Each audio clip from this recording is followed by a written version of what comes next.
环视了。嗨，大家好，是我徐伟老师，大家来学客家话哦。今天说的是出外旅游的时候住在饭店呐、我们说这句话，我睡右边这张床好吗？矮睡睡就是睡觉，矮睡我睡。右边就是右边，亚种就是这张，亚种敏虫，这个字要来跟着学咯，敏虫。敏虫就是床的意思，好吗？好，再来一次哦。矮睡右边亚种敏虫好么？再来一次，矮睡右边亚种敏虫好么？哎呀，安boy讲得很好嘛，跟着念就对咯。好啊，不过我现在肚子好饿哦，先去吃饭。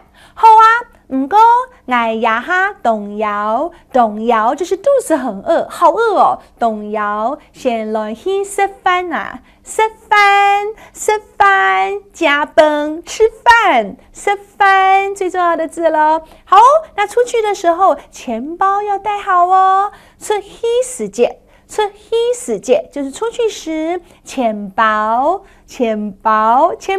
爱带好，爱就是要，带好就是袋子里把它装得好好的，带好哦。OK， 我们请特别来宾开口讲客家话给你听哦。矮睡右边亚种敏虫好吗？好啊，唔过挨海动摇，先落去吃饭来。好啊，出去时节钱包爱带了好哦，耶！那钱包很重要，钱包怎么说？钱包，安boy，安之